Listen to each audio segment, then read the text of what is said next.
Make a statement and wear the flag proud. State Patriot is a clothing and apparel company on a mission to honor our nation and its heroes. While their Blue Line dry fit shirts with UPF 50 sun protectant have won my heart, State Patriot also offers a variety of patriotic gear designed to support all first responders and our military. And for those of you watching at home, Howard is wearing both one of their hats and shirts today. I've got my Blue Line hat up behind me here. You can check them out on Facebook and Instagram at State Patriot or visit www.statepatriot.com and use promo code STICKS for 20% off of your purchase. These feel good. They do. You look good. Well, thanks. I always do. But anything that helps you is good. Anything that helps you is good.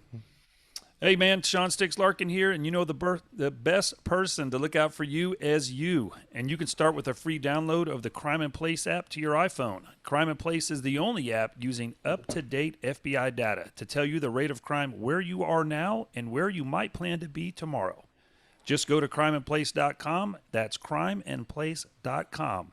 It's easy, and it is free to download. Stay aware, stay safe with Crime and Place. Yeah, that's another good thing to use. It is. Yep, I'm traveling this weekend, man. I'm telling you. Well, you should check can't that go wrong. out. Can't go wrong with that thing.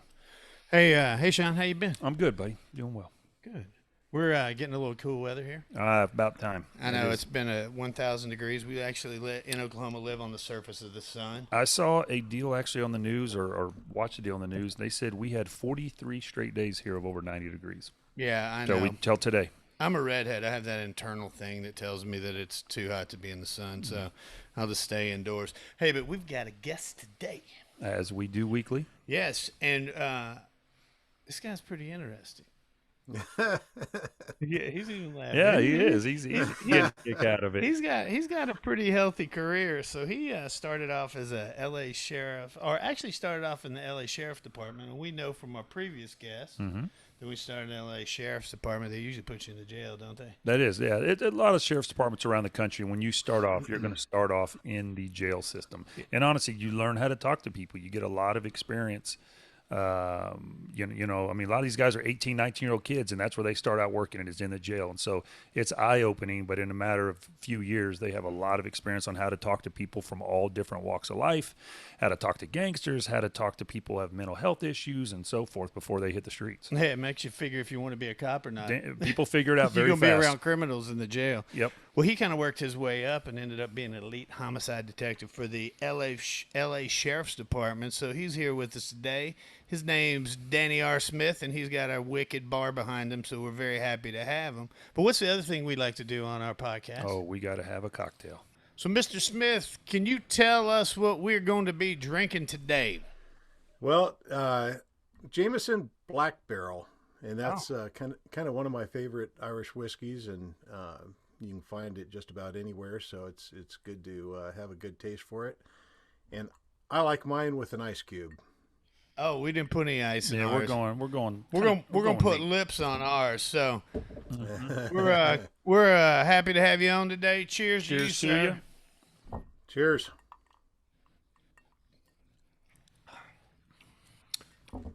Actually, not bad. I've never even had it before. No, it's not. There bad. you go. No, I really haven't. I love the Irish bar you've got set up back there. This is actually not bad. What's the proof on that? That's what I'm looking for. Yeah, that's pretty good. That's better than Apple Crown. We hate that crap. The only person that likes that is... Oh, it's a cute 80 proof. Or that's why it's so nice and gentle. It's like a Sprite. Yeah. it's a diet whiskey. I didn't know we were drinking seltzers tonight. Yeah, I thought you guys went light, man. I'm sorry. Yeah, that's very... We've got some barrel proof stuff up here if you want to hit it. It's about 130 proof. Twice as strong as this So you're stuff. into that Jameson apple juice. It's not bad, though. Well, Danny R. Smith, we're glad to have you here today. Thank you, guys. You've had an amazing career, and your career is chock full of things that everybody's heard about. So, without further ado, welcome to our podcast, sir. Thanks, guys. Appreciate it. Yeah, and this is recorded, so people can find it on YouTube for those that aren't listening to it on Apple or Spotify or whatever. But in the world of policing, there is facial hair, And my man Danny here is rocking that West Coast. You know, it is. It just, I grew up on the West Coast, man. And I remember it. Cops out there rock the mustache, and guys that I still know, especially down in Southern California. There's a couple guys that I chat with through social media. I've been fortunate to meet with out there. And man, they're rocking these mustaches. You know, it's kind of that, you know, your young guys aren't doing it, but your guys have got some time on the streets, boots on the ground.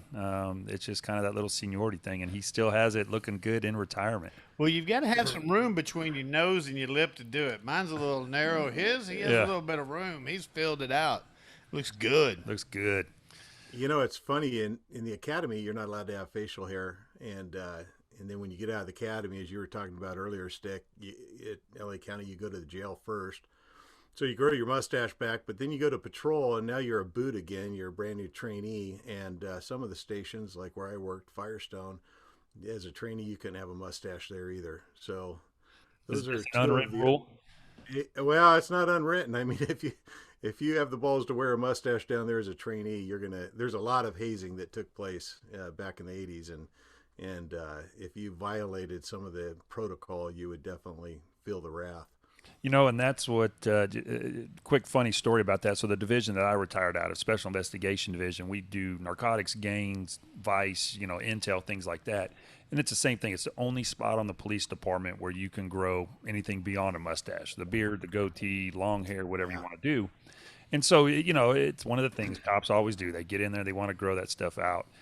And we had a guy that came into my unit who had asked someone else in my squad the week before about showing up with facial hair. And I said, hell no. I said, you know, brand new guy, he's not coming in here with facial hair. Well, evidently this guy could grow it like a chia pet. Like, and he showed up on the first day with like a damn beard, and he got ragged on by everybody in the squad. And then, as you said, I will use the word hazing, but there's some special assignments that, you know, me as a supervisor, I could send this guy out to do that are not fun. That was kind of a, you know, a little punishment with fun in it, right? For showing up to work, you know, as a brand new guy looking like that. So yeah, you got to knock a little salt off. Absolutely, the sometimes. You do. You got to let them know. Well, unlike this whiskey that you have here, you're kind of you're a strong cop. You've been you were in the LA Sheriff's Department for 21 years. How'd you get into that? What made you want to be a cop? You know, it's kind of a funny story. I didn't really think I didn't have law enforcement in my sights, and after high school, I was going to college, and my drum teacher of all things, I used to be a drummer and play in a band and all that shit, but he had a job working security, and he said, "Hey, this is a great job. You can do your homework while you're working, and I think you'd like it." So I went and interviewed. And this big LAPD cop interviews me, and there's two LAPD cops. They're retired LAPD cops, and they are the chiefs of security for this corporation. And this corporation has a government contract. They're top secret stuff. So he interviews me and tells me I need a haircut. And other than that, I mean, back then I actually had hair. Don't be laughing at me, Stick. But wait till Howard takes his hat off. I have hair. It's on my back, though. So basically, I get hired, and I'm working around these guys that were retired from LAPD, and these guys were just kind of the shit. I mean, it's like they exemplified manliness, you know, and I liked everything about them, and I enjoyed listening to their war stories, and I liked the way they'd interact with people, and they both seemed to just have this sense of humor, which later I'd find out, and you'll agree, you know, that sense of humor becomes a part of almost every cop, because otherwise you can't survive. Absolutely. You know, the mental health aspect of the job, you've got to have a sense of humor, and generally speaking, most of us have a pretty sick sense of humor. But anyways, those two guys became mentors of mine, and I hate to say this on the podcast, it pissed some people off, but both of them told me, don't go to LAPD. You know, their glory days are gone. Go to the sheriff. That's where guys are still doing police work, and that's what I did. And what year was that? 83. Well, 83 is when I hired on the sheriff's department. That was probably 1981 when I was working for those guys right out of high school, 80, 81. Man, so 83, you end up applying for the sheriff's department. You get in, and we kind of did hit on it. You start off in the jail. How long did you spend there? Yeah, you get out of the academy with very few exceptions. You go straight to the jail. Those exceptions are sometimes they take the guys that look like they're 16 and they'll yank them into right out of the academy and put them in narcotics and send them to high school. 21. Yeah, yeah, exactly. 21 Jump Street. Yeah. So I went to Men's Central Jail, the big LA County jail. LA County houses like 10,000 inmates at any given time, and the movement there is unbelievable. All of the court every day, the prison lines, just there's so much activity, and there's huge gangs that are there, and they've been segregated, and we've had riots. I was there to answer your question, I was there for 2.5 years.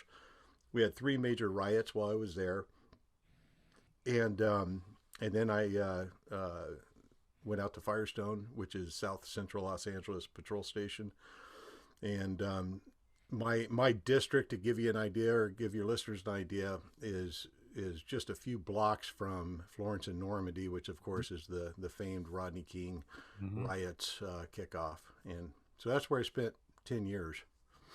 And going to Sean's story this here for a minute. So Tulsa Police Department, our SWAT team or Special Operations Team, we go by SOT, but we mirrored ours off of your guys' agency. And so they're, kind of like a sister agency through the years when that, formed, we trained together basically. And that thing continued on up to this day. So even when I was on the team in the early 2000s, we followed the same type of training tactics you guys did. Well, that also carried over into our gang training. And so almost every single year we send guys from Tulsa out there to LA County. We actually go to your guys' academy, and, we take your basic gang investigator school, your homicide investigations deal there, and then we hop in and ride around with you guys. And, policing is policing regardless of where it is in the country. It's much larger scale there. But that was one of the things I wanted to do because I grew up in California and I lived in California, when the Rodney King riots happened. And so I wanted to go Florence and Normandy and, hit all these projects that I'd heard about for years. And, the Hoover Crips is such or Hoover Criminals as they go by out there. But, just this nationwide known gang. And I wanted to go to Hoover Street. I wanted to go to Piru and all this stuff. And so the guys that I rode with, your gang cops out there, man, they were the best host ever. And who'd you ride with? Man, we ended up getting into, I actually got his name in my phone. It was probably back in like 2008 or 9. Yeah. While you're looking for that, I'll tell you this. It's interesting that you said that. Oklahoma is actually one of the states that I remember one of our gang guys was telling us, back in the 80s when they were filming Colors, they did that out of LAPD 77th Street Division, right, and Sheriff's Firestone and Linwood stations. And so those guys were there. The film crews were there for seemed like a couple of months. It might not have been that long. Robert Duvall was a cool dude, and he loved all the cops, and he was pretty cool to meet. But Sean Penn was a little different. But and I won't say anything more about that. But the thing is, I remember back in those days, after Colors came out, some of our gang guys were talking about that they started getting calls from all around the country not long after the movie Colors was released, and they would call. And I remember, for whatever reason, it just stuck in my head that one of these detectives was talking about, I get a call from Oklahoma, and this guy's saying, what the hell is a Crip? Yep. and Colors, without a doubt, for people that don't know, it spread the gang culture throughout the country. What was previously kind of, mostly in Southern California, it just spread like wildfire, and you hear about East Coast Crips and West Coast Crips. That has nothing to do with the coasts of our nation. That has something to do with which side of the Harbor Freeway you live on. Right. As crazy as that sounds, but the thing is, if a guy's in Oklahoma and he gets a Crip that's claiming, West Side Piru or whatever, he has no clue what that is, and he needs to know why. So to your point, a lot of people from all over the country and beyond started coming to our department for training in the gang culture. Yeah, and to answer your question, I just blanked out. His name was Bryce Chalmers. That was one of the guys I rode with, and David Honor was the other one. And he's a supervisor out there for LA County now, and been there a long time.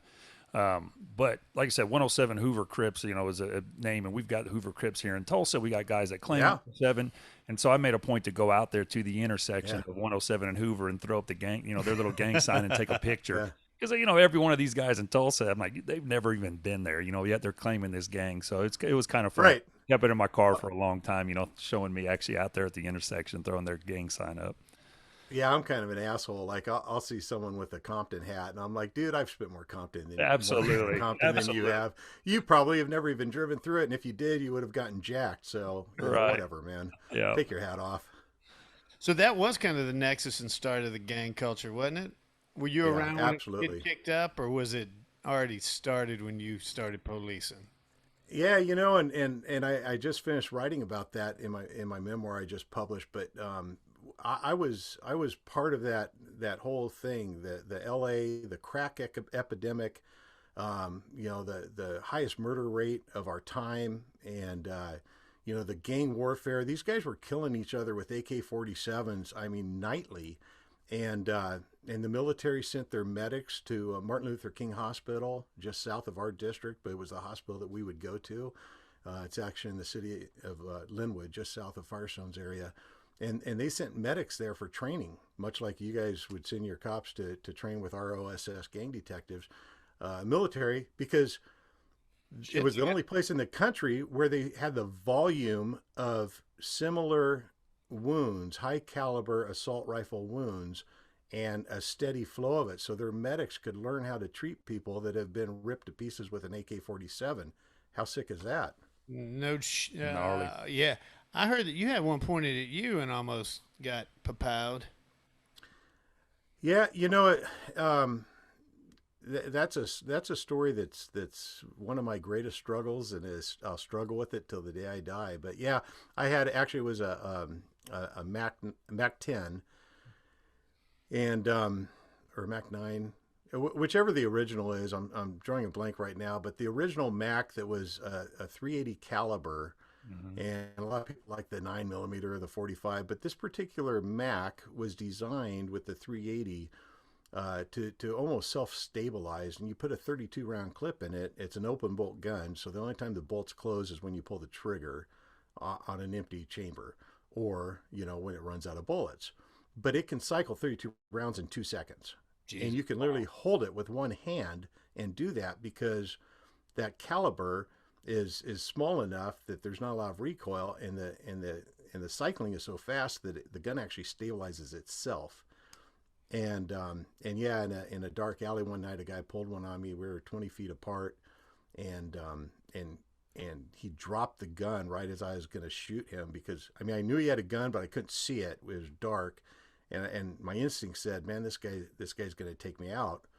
And it was one of those shoot, don't shoot things, Stick. You know what I'm, mm-hmm. Yeah, we have hundreds of them in a career, or dozens at least.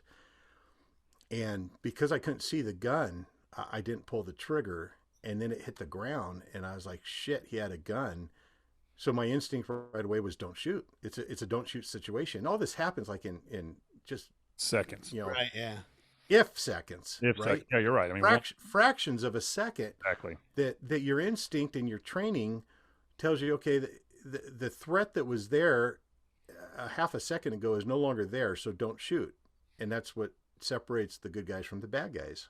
Mm-hmm. And this guy takes off running down the alley, and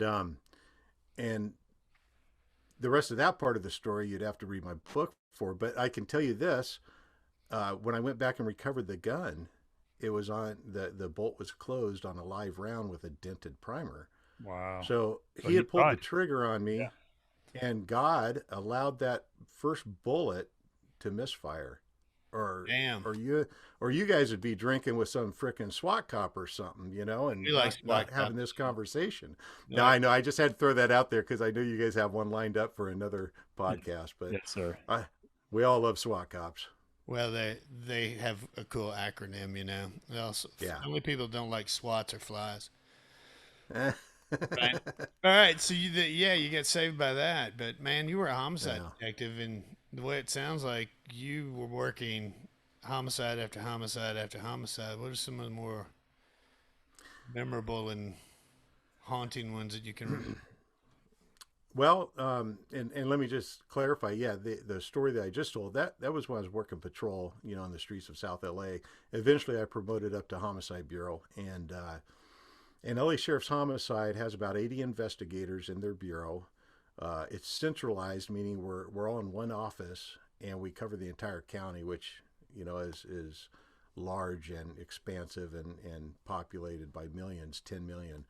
So we would process anywhere from 300 to 500 murders a year, Jeez. and that's a task. So there's never a dull moment, and you never get any rest, and you're always burned out, you're always overworked. But to answer your question, Howard, directly, probably there's several cases I could think of, and I talk about a lot of them in my books and everything. But probably one of the most vile cases I ever investigated, second only to a little girl who was thrown off a cliff by her father, Wow. is a Native American man who was murdered by skinheads, and he was set up by his girlfriend, who was the mother of one of these skinheads, and these assholes, they beat him, they robbed him, they put him in the trunk of his car, they drove him out to the desert, they stopped, they beat him some more, and then they called his girlfriend, one of the skinheads' moms, and had her come out with gasoline, and they torched him. They burned him alive in the trunk of his car. Golly. And this guy was 61 years old. He had never done anything wrong in his life. He was a freaking just a good, decent man. And that case took a lot out of me. It was toward the end of my career. I mentioned to you guys before we started that I left with chronic PTSD, and I didn't know it in the last couple of years that I was working. I didn't know that I had PTSD. My wife had asked about it a few times, saying, "I think you're depressed," and I'm like, no, I'm tired. I'm burned out. I'm everything but depressed. Don't use the depressed word on a freaking big tough cop, right? Yeah, man, we don't get depressed.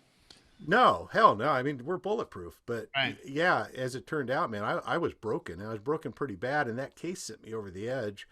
It wasn't necessarily the straw that broke the camel's back, but it was close, and not necessarily just because of the crime itself, but then when we get into court and everyone's coddling these assholes that burned a man alive, and I got really pissed off. And Stick, you're going to relate to this. I've always been a absolute professional on the stand. I've always enjoyed testifying. Actually, I'm one of those guys that I liked it, and I wasn't professional. One of the attorneys basically called into question my integrity. And by then I was boiling over, man. I was so built up, and he pointed his finger at me when he did, and I came out of my seat and I pointed my finger back at him, and I told him, "Don't you ever point your finger at me again." So the next thing I know, a judge is banging on his gavel and telling me I'm out of order, or he's going to hold me in contempt, and and that's what I said in the book. Well, you know what? Fuck, I was contemptuous. You know what I mean? No, I mean, by that point in my career, I couldn't hardly take the games anymore. I was so pissed off about the whole system. I'm like, is anyone in this room even aware that those four assholes there burned a man alive?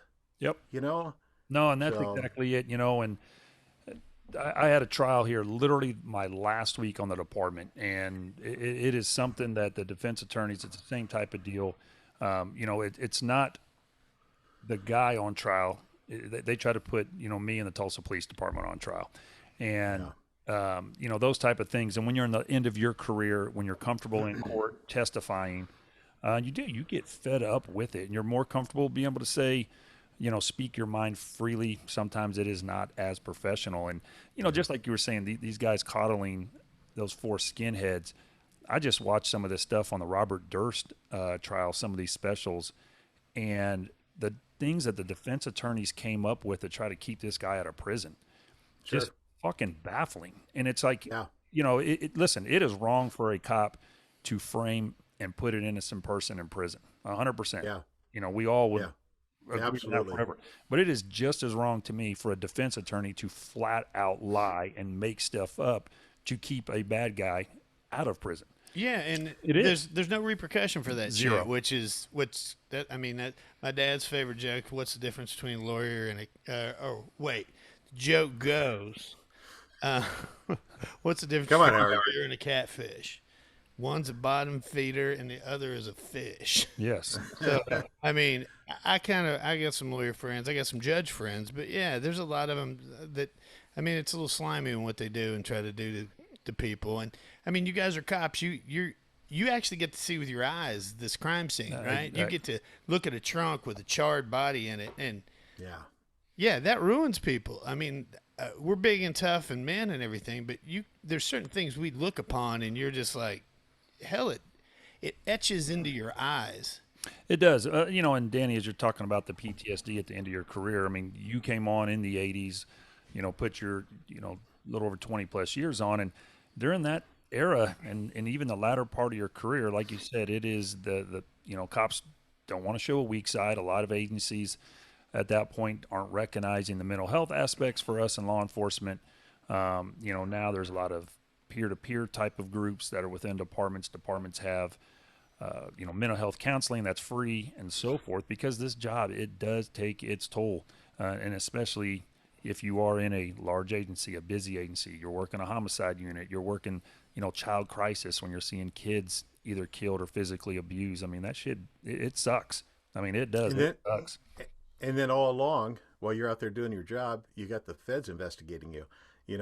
I'm currently reading your book, Stick, and it's bringing back some memories because I spent 6 weeks as a defendant in federal court, and it gets my blood pressure up because I know what you're going through. I spent a year wondering every time I got a 1019 the watch commander, come in and see the watch commander. I wondered if I was going to get hooks thrown on me. Getting arrested, yep. Nope. And yet in the meantime, we're out there doing our best to do our job. And like you're writing about, it's like, all that's going on, but we still have a job to do. Absolutely. It's just and that's what we're stress.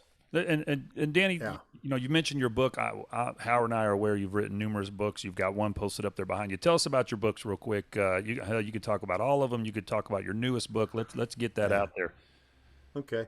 Well, the first thing, I started writing fiction, and believe it or not, my shrink told me, I never knew I was going to be a writer. My shrink told me that I should write for a living when I saw him as I was exiting the department. And the reason why is because I sent him 14 pages of typewritten correspondence about what was going on in my life. And he was impressed with my writing and said, you should write. Well, I'd gotten hurt also. And that's what first started the retirement, and I had to have a couple of neck surgeries and get things put back together.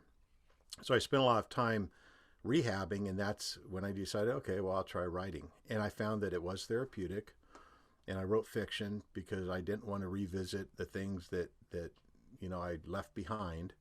So I wrote fiction, and I've published 7 novels. My brand is called Dickie Floyd Novels. And there's a series with 6, and I started a spin-off series, and that's the 7th book.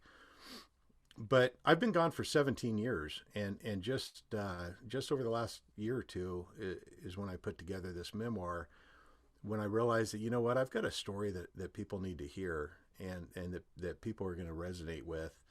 And I can tell you right now, I could have written this book 5 years ago, 10 years ago. It's taken this long for me to be able to do it. And even now that I've written it, so much has come back. I mean, I've stirred up some waters that maybe I should have let settle, but it's worth it. It's worth it to me if one cop reads it and it changes how they deal with what they're dealing with, because a lot of cops, they never talk about it. So I did. I bare my soul in that book, and I think it's going to touch a lot of cops. Every cop's going to relate to it. I promise you that. Well, like I said, we talked about it before we got on. I look forward to reading it. And you kind of hit on there briefly. I'm not trying to take away from your book. We want all the listeners and watchers to go out there and buy it. It's called Nothing Left to Prove by Danny R. Smith. But what were you investigated by the feds for, without going into the whole story? I'm just curious. I mean, I'm very curious. No, that's a great story, and I'll tell you why that's a great story. It's a phenomenal story, but it's a nothing thing. I was still working patrol. There was a gang fight call, and those were like routine where I worked, and we come around the corner, and there was actually a gang fight, like not just one of those calls where there's a little bit of scuffling or something.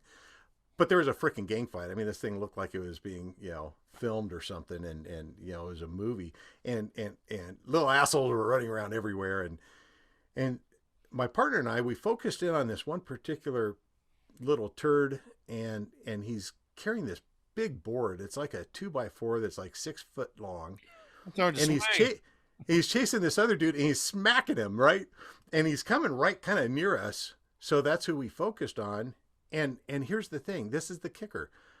We would have been totally justified in shooting him at that moment. He is hitting someone with a board. It's assault with a deadly weapon. Yep. It could absolutely kill that person. We could have just shot him, called for homicide to come out and do their shit, and headed to the bar, But we didn't. We get out, we get a hold of it, we chase him a little bit, we grab him, we risk life and limb, and we get him into custody. And there's not really any scuffle at all. But when we put him in the back seat, his sister, well, actually, when we have him on the hood of the car and we're handcuffing him, his sister comes and jumps on our backs, and now we've got this shit going on. Now, other units have shown up. There's people chasing gangsters everywhere, Right. but we're dealing with this situation, and this sister is trying to keep us from arresting her brother. So when we finally get him handcuffed and thrown in the backseat of the car, we take her, we put her on the hood of the car, and not gently. I mean, she doesn't deserve to be gently put on the hood of the car. I mean, she was assaulting peace officers, and we grabbed her and put her on the hood of the car, handcuffed her, and dipshit in the back seat starts trying to kick the windows out. So our sergeant's there by now, and he says, get him out and hobble him. And back then we used to hobble people, and you put a little rope around their feet and attach it to the handcuffs and put them back in the car in a horizontal position. And they've stopped doing that because of the dangers of things that we've seen recently. Yeah. But anyway, so the point is, so these little assholes sue us, and that's nothing new for cops. But what's different is the county, who had investigated us with an internal affairs investigation and then a criminal investigation because there was allegations of assault under color of authority. They cleared us of everything, but we've got this trial pending, a civil suit, and the county said we're fighting it because these guys did nothing wrong. Everyone stood behind us. Even the IA guys, those rats, they said these guys did nothing wrong. So the county fought it, and very few cops, every cop gets sued, but not very many actually go to trial. Yep. And it pisses most cops off. Like, most cops are like, I wish they wouldn't settle. I didn't do anything wrong. Well, trust me, hope they settle, because that 6 weeks of trial took years off of my life. And for 6 weeks, I was sitting at a table with 3 other sheriff's deputies. We were dressed in suits, prim and proper. We've got these 2 gangsters on the other side that are absolutely out of control, and they're lying on the stand. Lying through their teeth. I was going to say it, man. But here's come up with. But here's the kicker. So this thing's postponed. And when I finally get a hard date, hey, we're actually going to trial on this date. I don't remember what that date was, but I remember that, like, within a day or 2 days after I was told that, I'm watching the news, and guess what major event in Los Angeles hits the main broadcast and stays on the broadcast 24/7 for the next 6 months. The Raiders moved from Oakland to LA. Nice try, Stick. We're going to go Rodney King. Yes, sir. Yeah. So the Rodney King. So I didn't have a chance in hell, and we lost the trial. I mean, the jurors were biased. The judge was biased.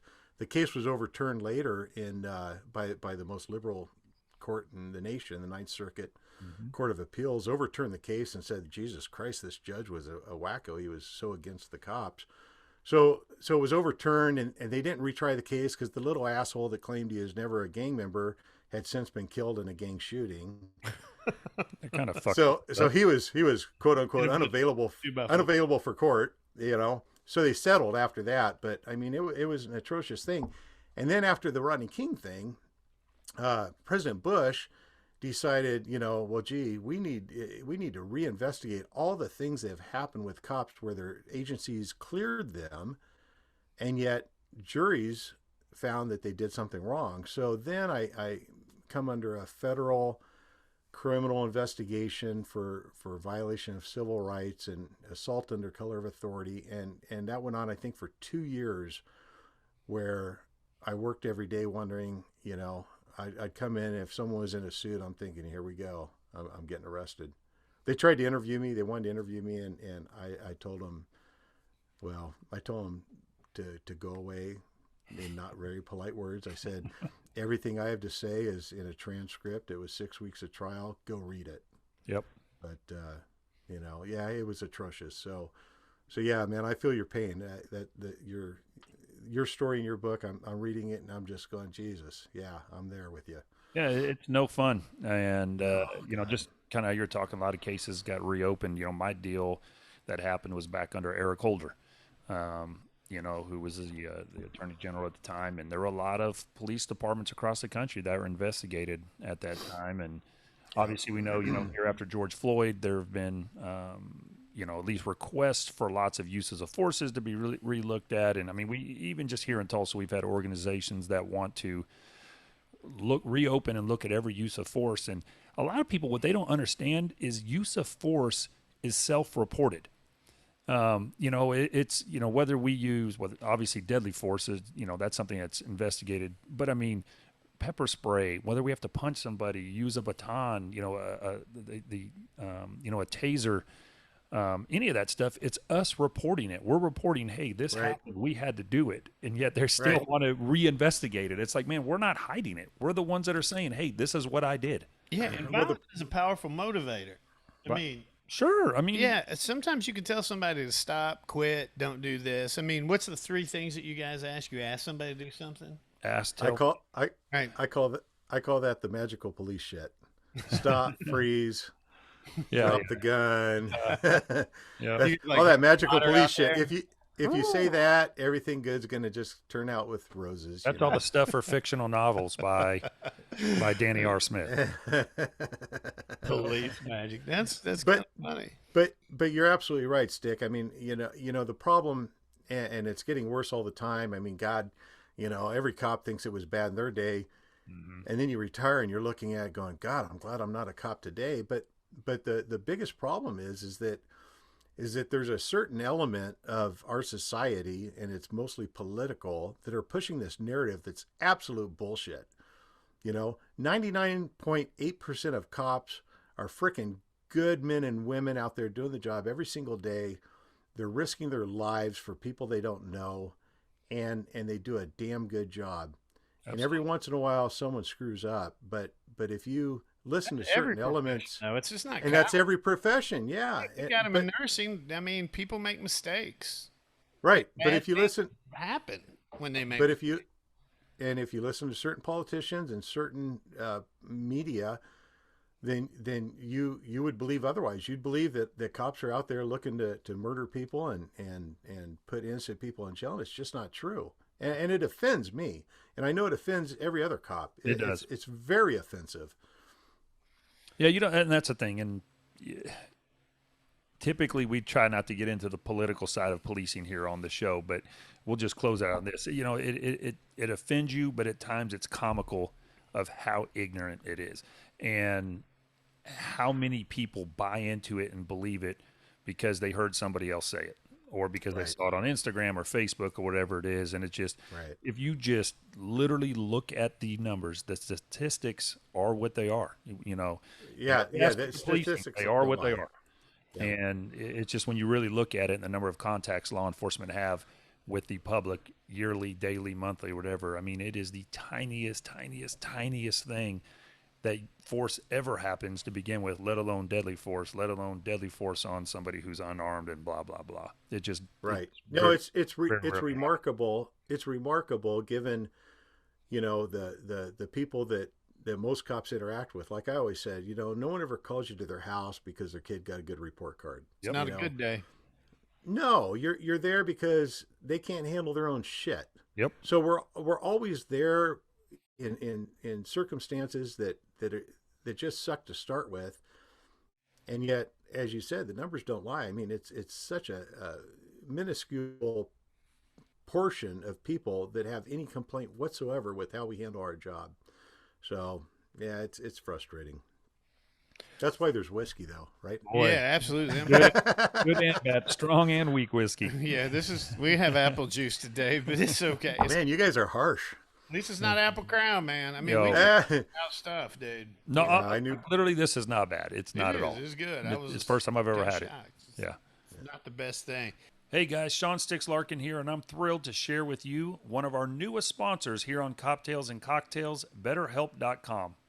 As a police officer for nearly 25 years, I have seen firsthand the emotional and mental toll life can take on people at various times. I myself have no shame in admitting that I've had my own moments where reaching out and talking to a professional proved to be a great move on my part. BetterHelp.com is a totally private and safe place where you will be matched up with a licensed professional therapist that best fits your needs. All of your sessions are securely done online, and get a load of this, you can actually send your counselor a message at any time. It doesn't matter if you're struggling with depression, stress, anxiety, relationships, trauma, and so on. They have professional counselors there to work you through it. BetterHelp.com is available to anyone worldwide, and here in the U.S., so many people are going to BetterHelp.com for assistance that they are hiring more counselors in all 50 states. BetterHelp.com is convenient, it is affordable, they actually even have financial aid available to those that need it, and of course, it's 100% confidential. I want you to start living a healthier and happier life, so visit our sponsor, BetterHelp.com/Cocktails, for 10% off your first month of counseling. Join over 1 million people who have taken charge of their mental health. Again, that's BetterHelp, HELP.com/Cocktails. So hey, let's something's kind of popular going on right now is this Gabby Petito case. Oh boy. You being a homicide detective, everybody's got an opinion on it, and again, most of them are wrong. But since you have a lot of experience with this, with all the cyclings that have gone through, and for our listeners that don't know about this, please pick up that rock that you're under and just turn on any whatsoever, and you'll see it. Yeah, and as of this, I gotta pour some more. yeah, get you some. And as of this taping, her body has been identified, has been found. So as of today, they confirmed it was her. Her boyfriend, as of right now, is still MIA. He went out for a hike a week or so ago and has not been seen. So with that being said, by the time this actually hits the air here in a couple days, things may change. But as Howard just asked you, man, what do you think? Well, fortunately, I mean, this is one of those deals where you don't have to be real bright, and I'm not. I mean, neither are we. Luckily, we're all good looking. I mean, yeah, fabulously attractive. But here's the thing, there's a scientific method to investigating these cases, and you always look at the closest to the victim, excluding high risk victims, gang members, drug dealers, prostitutes.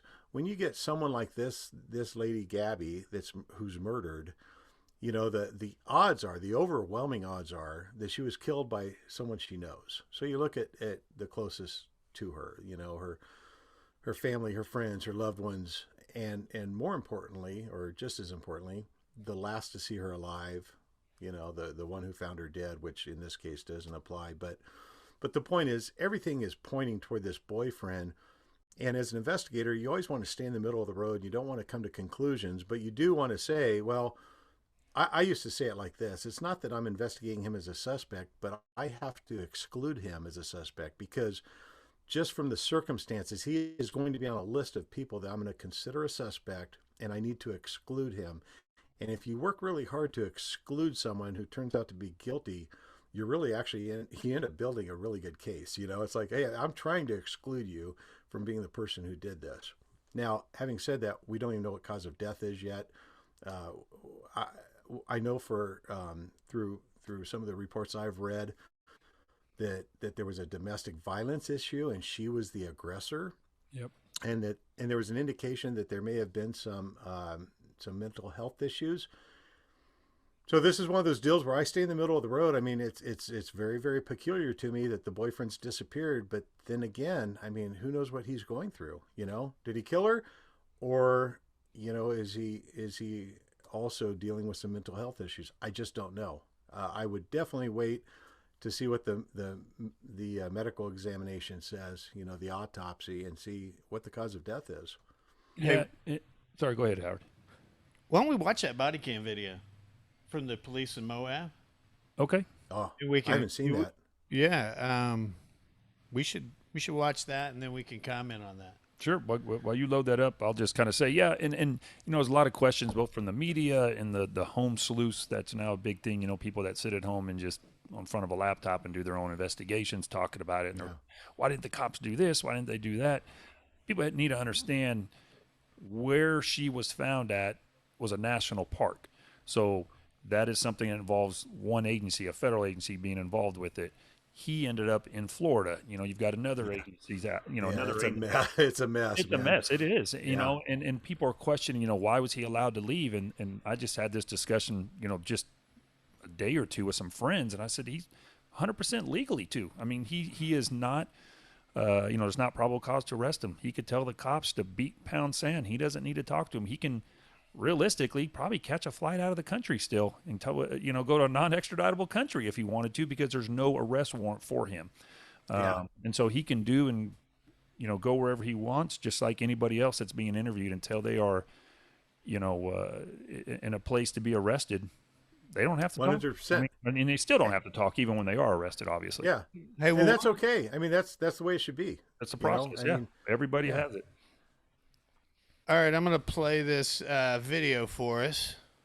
This is a very, very important question. How you answer this question is going to determine what happens next. But the only person who can answer this question is you. Think very hard before you answer the question. Do not quickly answer. Think very hard. When you slapped him those times, were you attempting to cause him physical pain or physical impairment? Was that what you were attempting to do to him? No. What were you attempting to do? What was the reason behind the slapping and stuff? What was it you were attempting to accomplish by slapping? I was trying to get him to stop telling me to calm down. Well, it doesn't sound to me like she attempted to injure you. I am separating the two of you tonight. Okay? I want you guys both to be tonight away from each other, relax, breathe, crying, because there's no reason to be crying now, okay? I understand that this can feel like it's a nightmare, but you're coming out as the golden flower on top of it, okay? So after watching that, what do you think about how the police react in that situation? I mean, everybody wants to second guess them after they've seen footage, after something's already happened. So, I mean, it sounds like the police were kind of just trying to deal with the things police deal with every day. Yeah, I mean, no matter how they would have handled that, they would be second guessed by somebody. But it appears to me that they handled it professionally.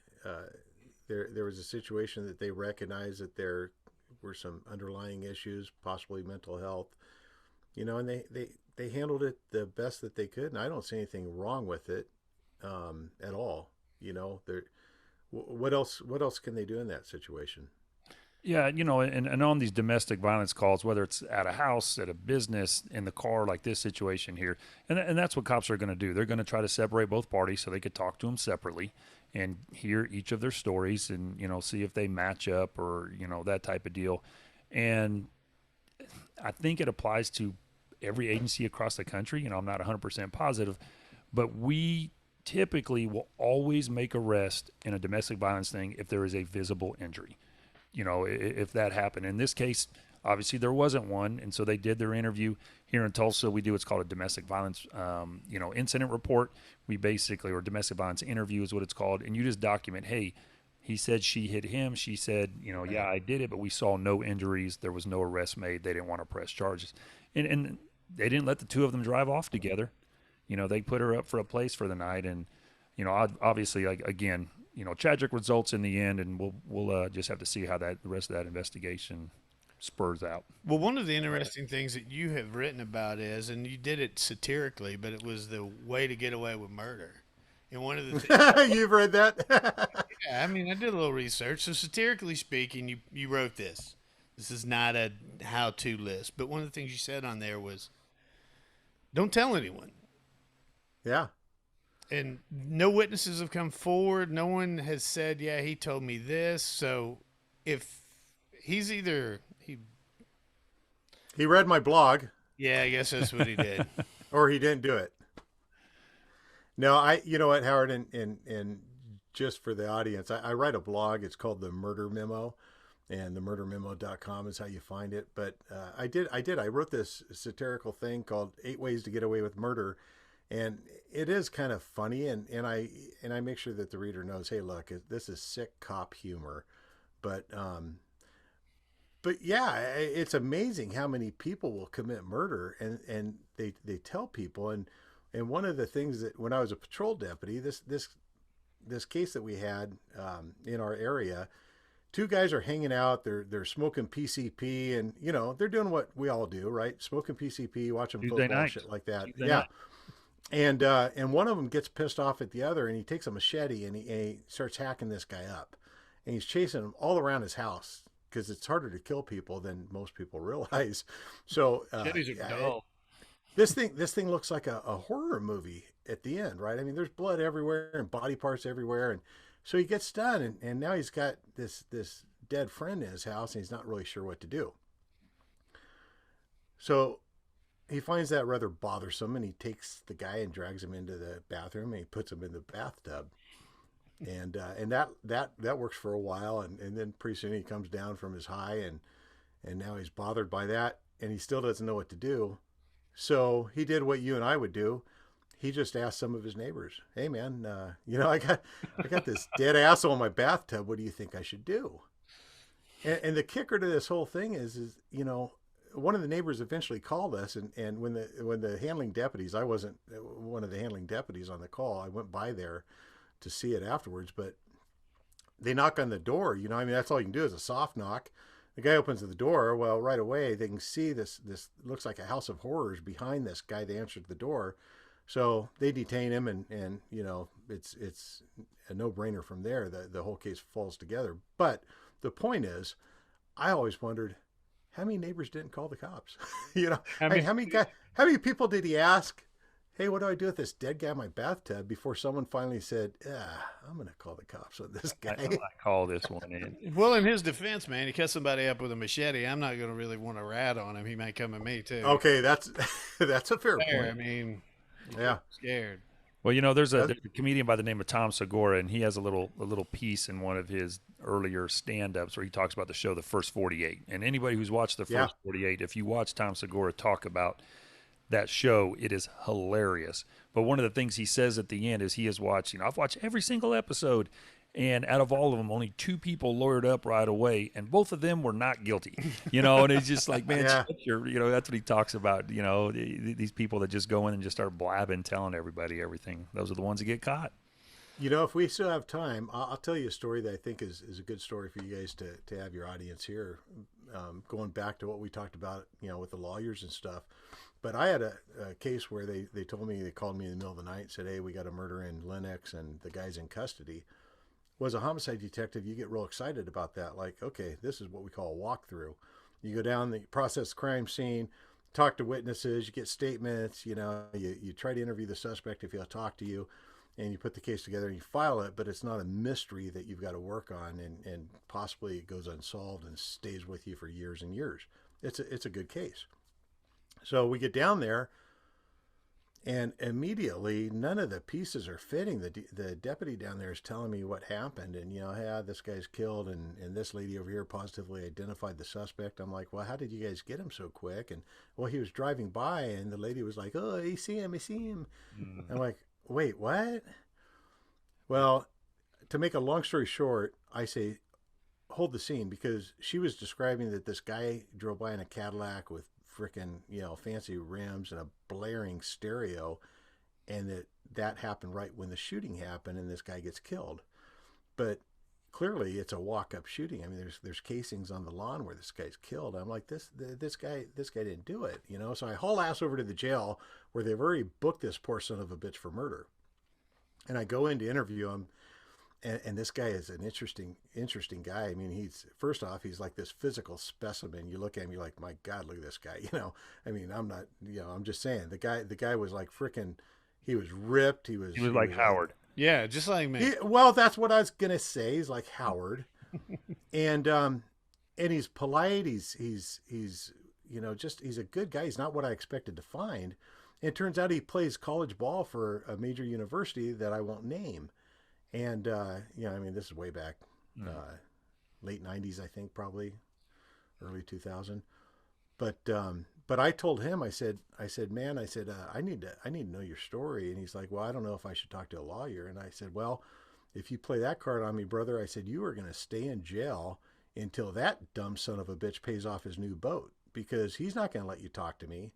And I don't think that you did this, but I need to hear the absolute truth from you. This is one of those rare moments in your life that you're going to want to trust the cops, and you're going to be glad you did. So he tells me the story. It's in the book. I know we don't have a lot of time, but the point is, I worked for the next 4 hours proving that he was innocent, took the case to the DA, got a formal rejection with a letter that he could keep with him, and it wouldn't screw up his future. He probably had a career in football. I didn't follow him. I don't know. But this guy was spectacular in every way, and he got caught up in this bad deal. And here I was basically doing the work of a defense investigator all night long to make sure that this man didn't fricking have the stigma of that murder arrest that had already occurred. I made sure that thing got cleared. And Tom Brady went on to win 5 Super Bowls. That's right. He did. Or 6 or 25, whatever he is. No. Well, Danny, it's been a pleasure talking to you. Plug your book for us one more time, and we're going to get out of here. Nothing Left to Prove is my memoir. That's the latest book. It's the only nonfiction book I've written. And I've got the Dickie Floyd series. You can find all my books on Amazon. You can find me everywhere on social media. TheMurderMemo.com is my website, or DickieFloydNovels.com. And, man, I enjoyed hanging out with you guys, and I'm very thankful that you had me on the show. Next time. Take care, sir. Bringing a harder liquor. Yeah. Please do. Shirley Temple? Yeah. Shirley Temple? Oh, God. Oh, man. Right, plus. Hey, brother, seriously, man. Listen, we do a lot of traveling. We end up on the West Coast. Let's have a real drink in person. Oh, I'm sorry. You're not on the West Coast anymore. Idaho. I'm in Idaho. You Yeah, come we- this direction, though, let me know. I'll travel. I'll meet you. Done deal. Will Done do, deal. sir. Thank you. Hey, brother, be careful, and thank you. Thanks, guy. Thanks, guys.